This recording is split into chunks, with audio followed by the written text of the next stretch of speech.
नमस्कार मित्रांनो, स्वागत आहे तुमचं पुन्हा एका नवीन व्हिडिओमध्ये.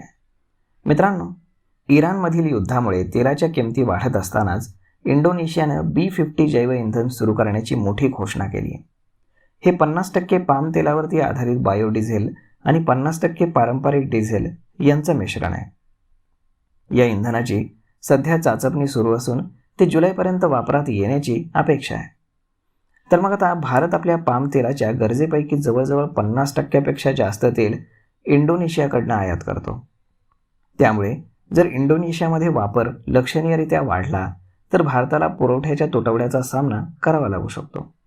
या पुरवठ्याच्या तुटवड्यामुळे देशामध्ये खाद्यतेल आणि स्वयंपाकाचं तेल महाग होईल. पाम तेलाचा वापर बिस्किटांपासून ते स्नॅक्स, साबण, अगदी शॅम्पूपर्यंत दैनंदिन वस्तूंच्या निर्मितीमध्ये केला जातो. परिणामी पाम तेलाच्या आयातीचा खर्च वाढल्यास या उत्पादनांच्या किमती अपरिहार्यपणे वाढतील, ज्यामुळे महागाई वाढण्यास मोठा हातभार लागेल. भारतामध्ये सूर्यफूल तेल हे रशिया आणि युक्रेनमधून आणि सोयाबीन तेल अर्जेंटिना आणि ब्राझीलमधून आणि यांसारख्या इतर पर्यायांकडे वळवून आपल्याला आयातीमध्ये विविधता आणण्याचा प्रयत्न आपण करू शकतो. तर मग आता इंडोनेशियाची योजना काय आहे हे पहा. 2025 पर्यंत इंडोनेशियाची निव्वळ कच्च्या तेलाची आयात अंदाजे $7.8 अब्ज असण्याचा अंदाज आहे. प्रस्तावित B50 बायोडिझेल कार्यक्रमाचा उद्देश या आयातीची जागा अंशतः पाम तेलावरती आधारित इंधनाने घेणं हा आहे.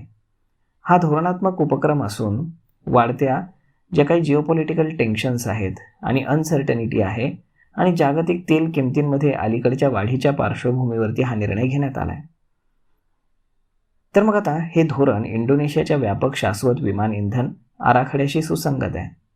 सरकारनं असं सूचित केलंय की 2027 पासून सुकार्नो हट्टा आंतरराष्ट्रीय विमानतळ आणि आयगोस्ती नुरा आंतरराष्ट्रीय विमानतळावरनं उड्डाण करणारी विमानं अंदाजे 1% SAF मिश्रित विमान इंधन वापरण्यास सुरुवात करू शकतील, जे बहुधा पाम तेलापासून बनवलेलं असेल.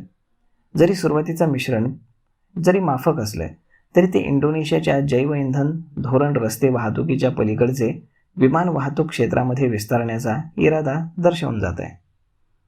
तर मग मित्रांनो, अशा पद्धतीनं इंडोनेशियाच्या एका निर्णयामुळे भारतावरती मोठा विपरीत परिणाम होण्याची शक्यता आहे. तर मग मित्रांनो, अशा पद्धतीनं जर महागाई वाढली तर महागाईसोबतच आपल्या स्टॉक मार्केटमध्ये देखील एक प्रेशर आपल्याला पाहायला मिळू शकतं. तर मग मित्रांनो, हा व्हिडिओ, ही माहिती तुम्हाला कशी वाटली हे तुम्ही आम्हाला कमेंट करून नक्कीच सांगा. आणि जर हा व्हिडिओ तुम्हाला आवडला असेल तर आपल्या जवळच्या मित्रमंडळींसोबत देखील हा व्हिडिओ तुम्ही शेअर करायला विसरू नका. धन्यवाद.